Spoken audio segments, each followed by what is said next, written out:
बाबा साहब डॉक्टर अम्बेडकर ने कहा संसद में जाओ, अंगुली इस तरफ से दिखाई गई थी और मायावती जी अंगुली इधर कर लिया। सर आप लोगों की लड़ाई मायावती से है या फिर दूसरी शक्तियों से? इसलिए मायावती से इसलिए है कि हमारी जो बड़ी शक्ति का लेकर के उस शक्ति का समर्थन मनुवादियों को दिया, वो शक्ति हमारे पास होती तो हम लड़ ले होते, इसलिए लड़ाई है। उन शक्तियों को, उन समर्थकों को आंख खोलना चाहिए कि उन्हीं की वजह से आज वो भी मर रहे हैं और सभी मर रहे हैं, इसलिए लड़ाई। आपने कहा नीला पट्टा डालकर कुछ लोग चले जाते हैं, सर आप भी तो गए थे हाथरस। देखिए, नीला पट्टा डालकर मुद्दे की लड़ाई लड़ना एक अलग बात है, वो हमारा एक मुद्दा है, लेकिन आरक्षण की लड़ाई, खाली पदों के भर्ती की लड़ाई, न्यायपालिका में, ये भी तो हम लड़ते रहे पूरे जीवन। अरे भाई पूरे जीवन ये लड़ते रहे, एक हिस्सा वो भी है। मैं केवल हंगामा करना नहीं चाहता, संसद में जाके निजी क्षेत्र में आरक्षण के लिए बिल पेश किया, पूरे साल हम भागीदारी अधिकार के लिए ही तो हम लड़ते हैं यहाँ पर। वो तो हमारे 1% 2% है, हम उसको माहौल बना करके ये नहीं कि जनता को पागल बनवाते हैं, बल्कि अधिकारों के लोग लेकर के लड़ते हैं। साल भर 364 दिन इसके लिए लड़ते हैं, एक आध दिन उसके लिए सही। सर जितेंद्र मेघवाल को लेकर आपका कोई बयान नहीं आया, कोई टिप्पणी नहीं आई? अगर कानून काम नहीं करेगा मैं सबसे पहले रहूंगा कि विरोध करूंगा। तो कहाँ काम कर रहा सर? कोई कानून काम कर रहा है जो मांग, वो आज सवाल हमारा वो नहीं है, वो अलग से मैं बात करूंगा। आरक्षण बचाने का विकल्प क्या है? केजरीवाल ने ओबीसी का कोई भी नेता वो नहीं किया संसद में, आप बोल रहे थे। 8 Kejriwal ji 8 member of parliament Rajya Sabha का बना चुके, एक भी दलित को उन्होंने नहीं बनाया। और तस्वीर किसकी लगाएंगे? बाबा साहब डॉक्टर अम्बेडकर और भगत सिंह की लगाएंगे। तो ये तस्वीर लगा करके ठगने का काम कर रहे हैं। सर बाबा आपने कहा बीएसपी को खत्म कर दीजिए, अभी टाइम है, तो उसके अलावा ऑप्शन क्या है? कांग्रेस नहीं, वो एक्चुअली कम से कम समाज आज़ाद होगा और उसको वोट दे जो उसको अधिकार दे। कौन देगा? अरे जो भी हो, पहले जैसे होता था। पहले रास्ता था, पहले रास्ता था क्या था सर? पहले रास्ता था, चाहे वो स्पेशल कंपोनेंट प्लान हो, ट्राइबल सब प्लान हो, स्कॉलरशिप हो, गवर्नमेंट की तमाम कंपनियां खड़ी हुई, PSU खड़ा हुआ, खाली पदों के ऊपर भर्ती हुआ, करोड़ों लोगों को, वो रास्ता था, बार्गेनिंग का था। अब आपने शक्ति लेके बैठ गए और शक्ति अपनी दुश्मन के साथ लगा दिया, तो बार्गेनिंग पावर खत्म। हम बार्गेनिंग पावर अपने आप बन जाएगी, आप नहीं समझते। जब ये समाज को ये आज़ाद किया जाएगा सोचने के लिए कि वोट उसको दो जो संविधान बचाए, वोट उसको दो जो आरक्षण बचाए, वोट उसको दो जो सरकारी कंपनियों को न बेचे। विकल्प क्या है? आरक्षण बचाने का विकल्प क्या है? संविधान खत्म हो रहा है, तो क्या ये संविधान बचाने का जिम्मा आप उदी जी उठा रहे हैं? अब हम ही बोल रहे हैं और कौन बोल रहा है? यहाँ हु कर रहे हैं सब लोग या करके। अरे संसद में जाया जाता है संविधान बचाए, संसद छोड़ के भागना क्या हुआ? यानी आप किसका साथ दे रहे हैं? आप आवाज़ खत्म कर रहे हैं। वोट किसको ट्रांसफर किया उत्तर प्रदेश में, सब नहीं जानते। सर दबाव कैसे बनेगा? संख्या बल तो नहीं है आप लोगों के पास सर, आज भी देखिए कितने संख्या बल का प्रदर्शन नहीं है। इस बात का सही है कि समाज जागे, संख्या बल हमारी कम है।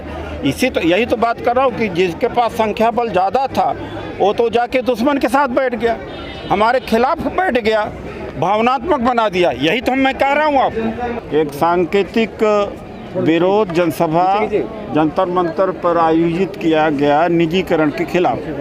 28-29 मार्च को 10 बड़ी ट्रेड यूनियन देश में तमाम स्थानों पर हड़ताल किया निजीकरण के विरोध में।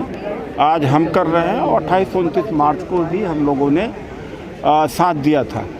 आज नौकरियां समाप्त हो रही हैं। 3 करोड़ 65 लाख लोगों ने नौकरी का प्रयास किया 2 साल में, लेकिन नौकरी नहीं मिल पा रही। तो हम निजीकरण के विरोध में जो LIC, बैंक, रेलवे और CEL सब बेचे जा रहे हैं, उसके विरोध में आज हम अपनी आवाज़ बुलंद कर रहे हैं। और परिसंघ पूरे देश में आज के दिन इसी तरीके का विरोध प्रदर्शन कर रहा है। और दूसरी बात है कि प्राइवेट सेक्टर में रिजर्वेशन की मांग कर रहे हैं। जब हरियाणा के अंदर प्राइवेट सेक्टर में रिजर्वेशन हो सकता है जनरल का, तो हमारी ये पुरानी मांग है, यहाँ भी किया जाना चाहिए। तीसरी बात है कि जो तथाकथित बहुजन शक्तियाँ थी, जिनका जिम्मेदारी थी राजनीतिक रूप से संविधान की रक्षा करना, निजीकरण के खिलाफ खड़ा होना, निजी क्षेत्र खाली पदों के ऊपर भर्ती करना, न्यायपालिका में भागीदारी का उन्होंने समझौता किया, उन्होंने समाज के पीठ पर छुरा भोंका। बाबा साहब डॉक्टर अम्बेडकर ने कहा था, संसद जाओ और यहाँ पर नेता संसद से भागना, ये पीठ में छुरा भोंका गया। आज हम उसका पर्दाफाश यहाँ पर करने आए हैं कि अगर आज इस दलित समाज, आदिवासी समाज के अधिकार ख़त्म हुए हैं, तो इसमें हमारे तथाकथित बहुजनी नेताओं की भूमिका कहीं ज़्यादा है। चूँकि इन्होंने संसद छोड़ के भागे हैं, इन्होंने कोई लड़ाई नहीं लड़ी है, 5 साल तक ये लोग बिल्कुल कोई आवाज़ नहीं उठाए हैं। उसके लिए आज हम लोग यहाँ पर। डॉक्टर साहब, बीएसपी के लिए क्या कहना चाहेंगे? मैंने जो कहना था कह दिया कि संसद छोड़ के भाग जाना। ये पैगाम है भारत के हर कंटेंट क्रिएटर के नाम। जय भीम जय भीम, बड़ा सीधा हंसी, जय भीम जय भीम। जय Bhim app available on the play store and Apple app store now. उनको पेंशन नहीं मिलने वाली है, बहुत बड़ी बेचैनी है, उनका भी नेतृत्व हमें करना है। वो भी आपसे जुड़ने को तैयार हैं। अब समय आ गया कि सभी जुड़ने को आपको तैयार। कभी निजीकरण के पक्ष में कर्मचारी खड़े होते थे, यूनियन खड़ी होती थी, आज सब के सब खड़ा हो रहे हैं। आप खड़े हो जाइए जल्दी, नेतृत्व आप भी करेंगे उसका।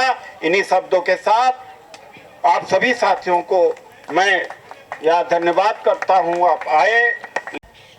उनको पेंशन नहीं मिलने वाली है, बहुत बड़ी बेचैनी है, उनका भी नेतृत्व हमें करना है। वो भी आपसे जुड़ने को तैयार हैं। अब समय आ गया कि सभी जुड़ने को आपको तैयार।